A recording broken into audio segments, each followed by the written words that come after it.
जय श्री राम। ओम गण गणपताय नमः। वक्रतुंड महाकाय सूर्यकोटि समप्रभा निर्विघ्नं कुरु मे देवो सर्वकार्येषु सर्वदा। ओम सत्यनारायण भगवान की जय। पुराणों के अनुसार सत्यनारायण कथा करने से हजारों वर्षों के यज्ञ के बराबर फल मिलता है। सत्यनारायण कथा को सुनने से सौभाग्य की प्राप्ति होती है। पौराणिक मान्यताओं के अनुसार इस दिन श्री हरि विष्णु जीवन की सभी समस्याओं को दूर करते हैं। इस दिन भगवान श्री हरि विष्णु के नारायण स्वरूप की पूजा की जाती है। ऐसा माना जाता है कि इस व्रत को करने से जीवन के सभी दुख और दरिद्रता का नाश होता है और जीवन में सुख शांति और समृद्धि आती है। इस कथा के दो मुख्य विषय हैं, जिसमें एक है संकल्प को भूलना और दूसरा है भगवान सत्यनारायण के प्रसादम का अपमान करना। दोनों ही चीजें हमें जीवन में अपने लक्ष्यों के प्रति जागरूक करती हैं। अपने किए हुए संकल्प को कभी भी भूलना नहीं चाहिए और प्रसाद का कभी भी त्याग नहीं करना चाहिए। बोलो श्री सत्यनारायण भगवान की जय। सत्यनारायण भगवान की पहला अध्याय इस प्रकार है। एक समय नैमिषारण्य तीर्थ में शौनकादि 88,000 ऋषियों ने श्री सूत जी से पूछा, हे प्रभु, इस कलयुग में वेद विद्या रहित मनुष्यों को प्रभु भक्ति किस प्रकार मिलेगी तथा उनका उद्धार कैसे होगा। हे मुनिश्रेष्ठ, कोई ऐसा तप कहिए जिससे थोड़े समय में ही पुण्य प्राप्त हुए तथा मनवांछित फल मिले। ऐसी कथा सुनने की हमारी इच्छा है। सर्वशास्त्र ज्ञाता श्री सूत जी बोले, हे वैष्णवों में पूज्य, आप सबने प्राणियों के हित की बात पूछी है। अब मैं उस श्रेष्ठ व्रत को आप लोगों से कहूंगा, जिस व्रत को नारद जी ने लक्ष्मी नारायण भगवान से पूछा था और लक्ष्मीपति ने मुनिश्रेष्ठ नारद से कहा था। सो ध्यान से सुनो। एक समय योगी राज नारद जी दूसरों के हित की इच्छा से अनेक लोकों में घूमते हुए मृत्यु लोक में आ पहुंचे। वहां अनेक योनियों में जन्मे हुए प्राय सभी मनुष्यों को अपने कर्मों के अनुसार अनेक दुखों से पीड़ित देखकर सोचा, किस यत्न के करने से निश्चय ही प्राणियों के दुखों का नाश हो सकेगा। ऐसा मन में सोचकर विष्णु लोक को गए। वहां श्वेत वर्ण 4 भुजाओं वाले देवों के ईश नारायण को देखकर, जिनके हाथों में शंख चक्र गदा और पद्म थे और वरमाला पहने हुए थे, स्तुति करने लगे। हे भगवान, आप अत्यंत शक्ति से संपन्न हैं। मन तथा वाणी भी आपको नहीं पा सकती। आपका आदि मध्य और अंत भी नहीं है। आप निर्गुण स्वरूप सृष्टि के आदिभूत व भक्तों के दुखों को नष्ट करने वाले हो। आपको मेरा नमस्कार है। नारद जी से इस प्रकार की स्तुति सुनकर विष्णु भगवान बोले, हे मुनि श्रेष्ठ, आपके मन में क्या है और आपका यहाँ किस काम के लिए आगमन हुआ है, निसंकोच कहिए। तब नारद मुनि बोले, मृत्यु लोक में सब मनुष्य जो अनेक योनियों में पैदा हुए हैं, अपने अपने कर्मों के द्वारा अनेक प्रकार के दुखों से दुखी हो रहे हैं। हे नाथ, यदि आप मुझ पर दया रखते हो तो बताइए कि उन मनुष्यों के सब दुख थोड़े से ही प्रयत्न से कैसे दूर हो सकते हैं।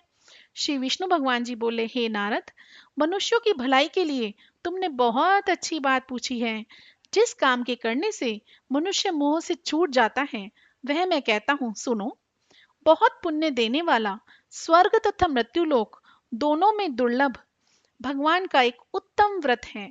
आज मैं प्रेमवश होकर तुमसे ये कहता हूँ, श्री सत्यनारायण भगवान का ये व्रत अच्छी तरह विधि पूर्वक करके मनुष्य धरती पर आयु पर्यंत सुख भोग कर मरने पर मोक्ष को प्राप्त होता है। श्री भगवान के वचन सुनकर नारद मुनि बोले, हे भगवान, उस व्रत का फल क्या है, क्या विधान है और किसने ये व्रत किया और किस दिन ये व्रत करना चाहिए, विस्तार से कहिए। विष्णु भगवान बोले, हे नारद, दुख शोक आदि को दूर करने वाला, धन धान्य को बढ़ाने वाला, सौभाग्य तथा संतान को देने वाला यह व्रत सब स्थानों पर विजयी कराने वाला है। भक्ति और श्रद्धा के साथ किसी भी दिन मनुष्य श्री सत्यनारायण की प्रातः काल के समय ब्राह्मणों और बंधुओं के साथ धर्म परायण होकर पूजा करे। भक्ति भाव से नैवेद्य, केले का फल, शहद, घी, दूध और गेहूं का आटा सवाया ले। गेहूं के अभाव में साठी का चूर्ण भी ले सकते हैं। और सब पदार्थों को भगवान को अर्पण कर देवे तथा बंधुओं सहित ब्राह्मणों को भोजन करावे। पश्चात स्वयं भोजन ग्रहण करे। रात्रि में नृत्य गीत आदि का आयोजन कर सत्यनारायण भगवान का स्मरण करते हुए समय व्यतीत करे। इस तरह व्रत करने पर मनुष्यों की इच्छा निश्चय पूरी होती है। विशेष रूप से कली काल में भूमि पर यही मोक्ष का सबसे सरल उपाय है। इति श्री सत्यनारायण व्रत कथाएं प्रथम अध्याय संपूर्णम। बोलो श्री सत्यनारायण भगवान की जय। दूसरा अध्याय सूत जी बोले, हे ऋषियों, जिसने पहले समय में इसका व्रत किया उनका इतिहास कहता हूँ, ध्यान से सुनो। सुंदर काशीपुरी नगरी में एक अत्यंत निर्धन ब्राह्मण रहता था। वह भूख और प्यास से बेचैन हुआ नित्य पृथ्वी पर घूमता था। ब्राह्मणों से प्रेम करने वाले भगवान ने ब्राह्मण को दुखी देखकर बूढ़े ब्राह्मण का रूप धर के उसके पास जाकर आदर से पूछा, हे विप्र, तुम नित्य दुखी होकर पृथ्वी पर क्यों घूमते हो? हे ब्राह्मण, ये सब मुझसे कहो, मैं सुनना चाहता हूँ। ब्राह्मण बोला, मैं निर्धन ब्राह्मण हूँ, भिक्षा के लिए पृथ्वी पर फिरता हूँ। हे भगवान, यदि आप इससे छुटकारा पाने का कोई भी उपाय जानते हैं तो कृपा करके मुझे बताइए। वृद्ध ब्राह्मण बोला, हे विप्र, सत्यनारायण भगवान मन वांछित फल देने वाले हैं, इसलिए तुम उनका पूजन करो, जिसके करने से मनुष्य सब दुखों से मुक्त हो जाता है। ब्राह्मण को व्रत का सारा विधान बताकर बूढ़े ब्राह्मण का रूप धारण करने वाले सत्यनारायण भगवान अंतर्ध्यान हो गए। जिस व्रत को वृद्ध ब्राह्मण ने बताया है मैं उसको अवश्य करूंगा, यह निश्चय करने पर उसे रात भर नींद भी नहीं आई। वह सवेरे उठा, सत्यनारायण भगवान के व्रत का निश्चय कर भिक्षा के लिए चल दिया। उस दिन उसको भिक्षा में बहुत सारा धन मिला, जिससे उसने बंधु बांधवों के साथ सत्यनारायण भगवान का व्रत किया। इसके करने से वह ब्राह्मण सब दुखों से छूटकर अनेक प्रकार की संपत्तियों से युक्त हुआ। उस समय से वह ब्राह्मण हर मास व्रत करने लगा। इस तरह सत्यनारायण भगवान के व्रत को जो करेगा वह मनुष्य सब दुखों से छूट जाएगा। इस तरह नारद जी से सत्यनारायण भगवान का कहा हुआ यह व्रत मैंने तुमसे कहा। हे विप्रो, अब मैं और क्या कहूँ? ऋषि बोले, हे मुनीश्वर, संसार में इस ब्राह्मण से सुनकर किस किसने इस व्रत को किया वह सब हम सुनना चाहते हैं। इसके लिए हमारे मन में जिज्ञासा है। सूत जी बोले, हे मुनियों, जिस जिसने इस व्रत को किया वह सब सुनो।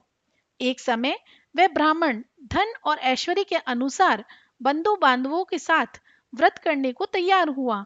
उसी समय एक लकड़ी बेचने वाला बूढ़ा आदमी आया और बाहर लकड़ियों को रखकर ब्राह्मण के मकान में गया। प्यास से दुखी लकड़हारा उनको व्रत करते देखकर ब्राह्मण को नमस्कार करके कहने लगा, आप ये क्या कर रहे हैं और इसके करने से क्या फल मिलता है? कृपया करके मुझे भी बताइए। ब्राह्मण ने कहा, सब मनोकामनाओं को पूर्ण करने वाला ये सत्यनारायण भगवान का व्रत है। इनकी ही कृपा से मेरे यहाँ धन धान्य की वृद्धि हुई है। ब्राह्मण से इस व्रत के बारे में जानकर लकड़हारा बहुत प्रसन्न हुआ। चरणामृत ले और प्रसाद खाने के बाद अपने घर को गया। अगले दिन लकड़हारे ने अपने मन में इस प्रकार का संकल्प किया कि आज गांव में लकड़ी बेचने से जो धन मिलेगा उसी से सत्यनारायण देव का उत्तम व्रत मैं भी करूंगा। यह मन में विचार कर वह बूढ़ा आदमी लकड़ी अपने सर पर रखकर जिस नगर में धनवान लोग रहते थे ऐसे सुंदर नगर में गया। उस दिन वहां पर उसे उन लकड़ियों का दाम पहले दिन से चौगुना मिला। तब वह बूढ़ा लकड़हारा दाम लेकर अति प्रसन्न मन से पके केले की फली, शक्कर, घी, दूध, दही और गेहूं का चूर्ण इत्यादि सत्यनारायण भगवान के व्रत की कुल सामग्रियों को लेकर अपने घर की ओर चल दिया। फिर उसने अपने भाइयों को बुलाकर विधि के साथ भगवान का पूजन और व्रत किया। उस व्रत के प्रभाव से वह बूढ़ा लकड़हारा धन पुत्र आदि से युक्त हुआ और संसार के समस्त सुख भोग कर बैकुंठ को चला गया। इति श्री सत्यनारायण व्रत कथाएं द्वितीय अध्याय संपूर्णम। बोलो श्री सत्यनारायण भगवान की जय। तीसरा अध्याय। सूत जी बोले, हे श्रेष्ठ मुनियों, अब आगे की कथा सुनो। पहले समय में उल्कामुख नाम का एक बुद्धिमान राजा रहता था। वह सत्यवक्ता और जितेंद्रिय था। प्रतिदिन देवी स्थानों पर जाता तथा गरीबों को धन देकर उनके कष्ट दूर करता था। उसकी पत्नी भी कमाल के समान मुख वाली सती साध्वी थी। पुत्र प्राप्ति के लिए भद्रशिला नदी के तट पर उन दोनों ने श्री सत्यनारायण भगवान का व्रत किया। उस समय में वहां एक साधु नामक वैश्य आया। उसके पास व्यापार के लिए बहुत सा धन था। वह नाव को किनारे पर ठहरा कर राजा के पास आ गया और राजा को व्रत करते देखकर विनय के साथ पूछने लगा, हे राजन, भक्ति युक्त चित्त से ये आप क्या कर रहे हैं? मेरी सुनने की इच्छा है, सो आप मुझे बताइए। राजा बोला, हे वैश्य, अपने बंधुओं के साथ पुत्र आदि की प्राप्ति के लिए ये महाशक्तिवान सत्यनारायण भगवान का व्रत व पूजन कर रहा हूँ। राजा के वचन सुनकर साधु आदर से बोला, हे राजन, मुझे इसका संविधान कहो। मैं भी आपके कथनानुसार इस व्रत को अवश्य करूंगा, क्योंकि मेरी भी कोई संतान नहीं है और मुझे विश्वास है इस व्रत के करने से निश्चय ही मुझे संतान की प्राप्ति होगी। राजा से सब विधान सुन व्यापार से निवृत्त होकर वह आनंद के साथ अपने घर गया। साधु ने अपनी स्त्री को संतान देने वाले उस उत्तम व्रत को सुनाया और प्रण किया, जब मेरी संतान होगी तब मैं इस व्रत को करूंगा। साधु ने ऐसे वचन अपनी स्त्री लीलावती से कहे। एक दिन उसकी स्त्री लीलावती पति के साथ आनंदित हो सांसारिक धर्म में प्रवृत्त होकर सत्यनारायण भगवान की कृपा से गर्भवती हो गई तथा 10वें महीने में उसके यहाँ एक सुंदर कन्या का जन्म हुआ। दिनों दिन वह इस तरह बढ़ने लगी जैसे शुक्ल पक्ष का चंद्रमा बढ़ता है। कन्या का नाम कलावती रखा गया। तब लीलावती ने मीठे शब्दों में अपने पति से कहा कि आपने जो संकल्प किया था भगवान का व्रत करूंगा, अब आप उसे करिए। साधु बोला, हे प्रिय, इसके विवाह पर करूंगा। इस प्रकार अपनी पत्नी को आश्वासन देकर वह नगर को चला गया। कलावती पित्त ग्रह में वृद्धि को प्राप्त हुई। साधु ने जब नगर में सखियों के साथ अपनी पुत्री को देखा तो तुरंत दूत बुलाकर कहा कि पुत्री के वास्ते कोई सुयोग्य वर देख कर लाओ। साधु की आज्ञा पाकर दूत कंचन नगर पहुंचे और वहां पर बड़ी खोज कर देखभाल कर लड़की के लिए सुयोग्य वणिक पुत्र को लेकर आ गए। उस लड़के को देखकर साधु ने अपने बंधु बांधुओं सहित प्रश्नोचित हो अपनी पुत्री का विवाह उसके साथ कर दिया, किंतु दुर्भाग्य से विवाह के समय भी वह उस व्रत को करना भूल गया। तब श्री सत्यनारायण भगवान क्रोधित हो गए और साधु को श्राप दिया कि तुम्हें दारुण दुख प्राप्त होगा।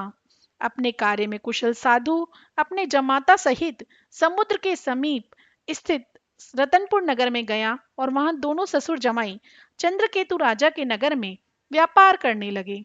एक दिन भगवान सत्यनारायण की माया से प्रेरित हो कोई चोर राजा का धन चुराकर भागा जा रहा था, किंतु राजा के दूतों को आता देखकर चोर ने घबराकर वो धन वहीं रख दिया जहां वे ससुर जमाई ठहरे थे।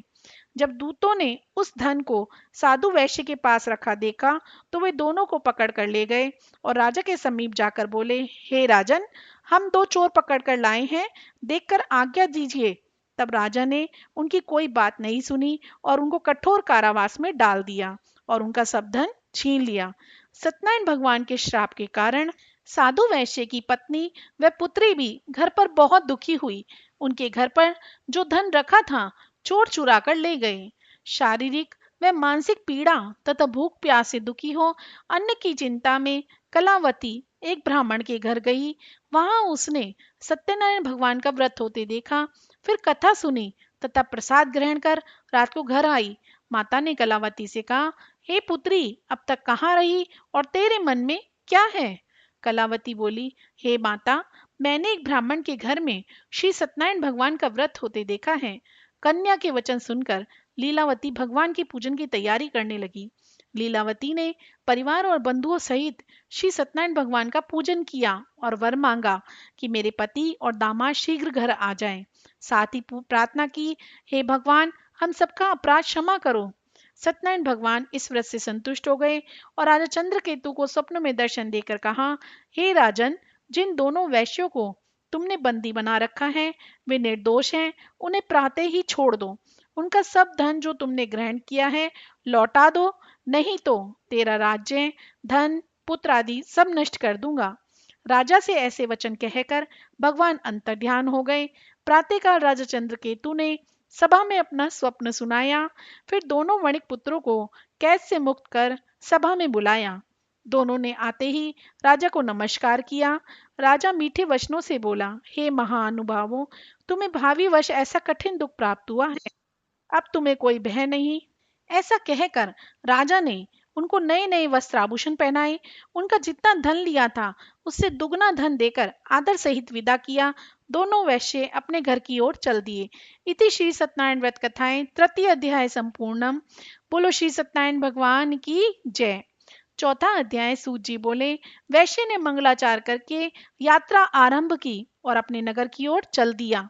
उनके थोड़ी दूर निकलने पर दंडी वेशधारी सत्यनारायण भगवान ने उनसे पूछा, हे साधु, तेरी नाव में क्या है? अभिमानिक वणिक हंसता हुआ बोला, हे दंडी, आप क्यों पूछते हैं? क्या धन लेने की इच्छा है? मेरी नाव में तो बेल और पत्ते भरे हुए हैं। वैश्य का कठोर वचन सुनकर भगवान ने कहा, तुम्हारा वचन सत्य हो। दंडी ऐसा कहकर वहां से कुछ दूर चले गए और कुछ दूर जाकर समुद्र के किनारे बैठ गए। दंडी के जाने के बाद वैश्य ने नित्य क्रिया करने के बाद नाव को ऊंची उठी देखकर अचंबा किया और नाव में बेल पत्ते आदि देखकर मूर्छित हो जमीन पर गिर पड़ा। फिर मूर्छा खुलने पर अत्यंत शोक प्रकट करने लगा। तब उसके दामाद ने बोला, आप शोक न करें, ये दंडी महाराज का श्राप है, हमें उनकी शरण में चलना चाहिए, तभी हमारी मनोकामना पूरी होगी।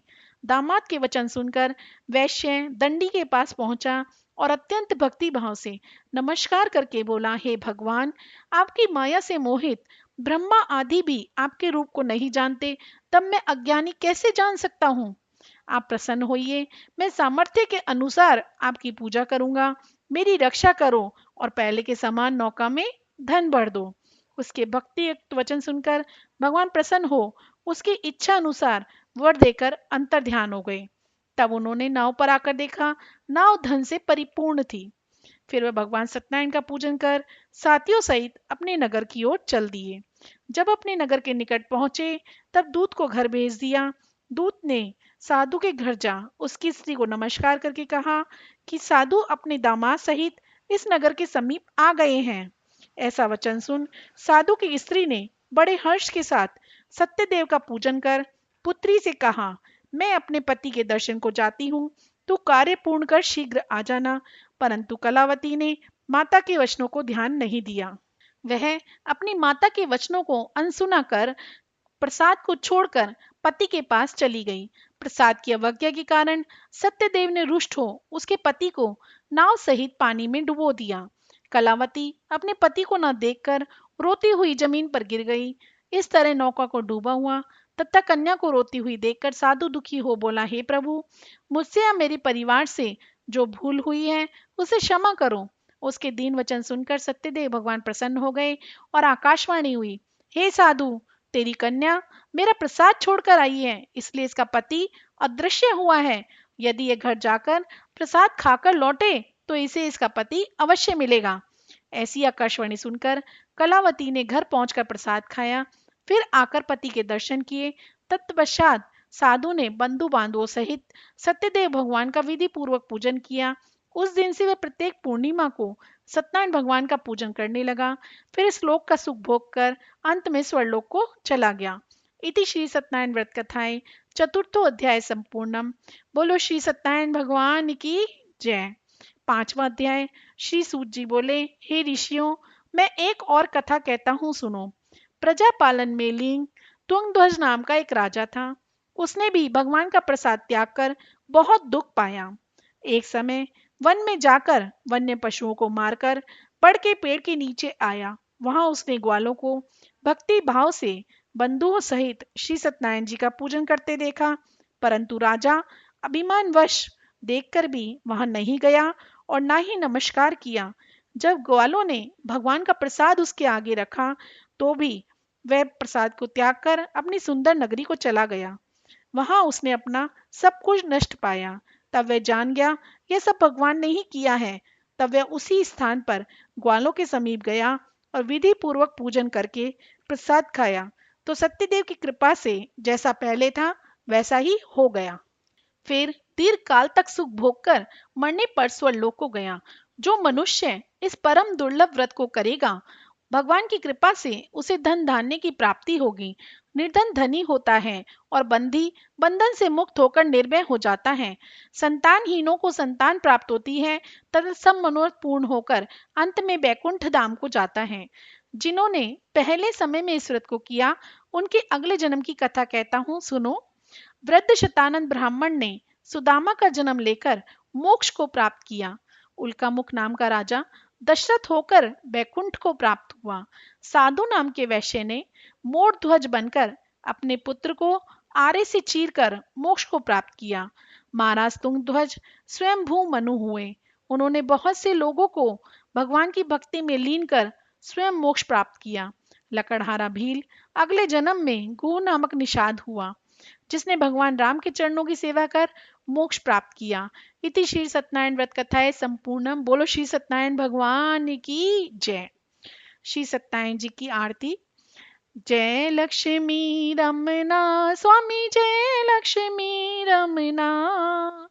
सत्यनारायण स्वामी जन पातक हरना। ओम जय लक्ष्मी रमना। रतन जड़ित सिंहासन अद्भुत छवि राजे। नारद करत निरंतर घंटा ध्वनि बाजे। ओम जय लक्ष्मी रमना। प्रकट भये कलि कारण द्विज को दर्श दियो। कूड़ो ब्राह्मण बन कर कंचन महल कियो। ओम जय लक्ष्मी रमना। दुर्बल भील कठारी ने पर कृपा करी। चंद्रचूड़ एक राजा तिनकी विपति हरी। ओम जय लक्ष्मी रमना। वैश्य मनोरथ पायो श्रद्धा तज दीनी। सो फल भोग्यो प्रभु जी फिर स्तुति कीनी। ओम जय लक्ष्मी रमना। भाव भक्ति के कारण छिन छिन रूप धरो। श्रद्धा धारण कीनी तिनको काज सरो। ओम जय लक्ष्मी रमना। ग्वाल बाल संग राजा वन में भक्ति करी। मन वांछित फल दीनो दीन दयाल हरि। ओम जय लक्ष्मी रमना। चढ़त प्रसाद सवाया कदली फल मेवा। धूप दीप तुलसी से राजी सत्य देवा। ओम जय लक्ष्मी रमना। श्री सत्यनारायण जी की आरती जो कोई नर गावे। कहत शिवानंद स्वामी मन भजते हरि हर स्वामी। मन वांछित फल पावे। ओम जय लक्ष्मी रमना। ओम जय लक्ष्मी रमना। स्वामी जय लक्ष्मी रमना। सत्यनारायण स्वामी जन पातक हरना। ओम जय लक्ष्मी रमना। बोलो श्री सत्यनारायण भगवान की जय। ओम जय जगदीश हरे स्वामी, जय जगदीश हरे। भक्त जनों के संकट क्षण में दूर करे। ओम जय जगदीश हरे। जो ध्यावे फल पावे, दुख विन से मन का। सुख संपत्ति घर आवे, कष्ट मिटे तन का। ओम जय जगदीश हरे। मात पिता तुम मेरे, शरण गहूँ मैं किसकी। तुम बिन और न दूजा, आस करो जिसकी। ओम जय जगदीश हरे। तुम पूरन परिमात्मा तुम अंतर्यामी, पार ब्रह्म परमेश्वर तुम सबके स्वामी। ओम जय जगदीश हरे। तुम करुणा के सागर तुम पालन करता, मैं मूरख खल कामी कृपा करो भरता। ओम जय जगदीश हरे। तुम हो एक अगोचर सबके प्राणपति, किस विध मिलूं दया में मैं तुमको कुमति। ओम जय जगदीश हरे। दीन बंधु दुख हरता तुम ठाकुर मेरे, अपने हाथ उठाओ दया कर शरण लगाओ, द्वार पड़ा तेरे। ओम जय जगदीश हरे। विषय विकार मिटाओ पाप हरो देवा, श्रद्धा भक्ति बढ़ाओ संतन की सेवा। ओम जय जगदीश हरे। ओम जय जगदीश हरे। स्वामी जय जय दीनानाथ हरे। भक्त जनों के संकट क्षण में दूर करे। ओम जय जगदीश हरे। कर्पूर गौरव करुणावतारम, संसार सारम भुजगेन्द्रहारम, सदा वसंतम हृदयारविंद्रे, भवम भवामी सहितं नमामि। हे देव प्रणाम नाथ प्रणाम बारंबार है, देव प्रणाम नाथ प्रणाम सौ सौ बार है।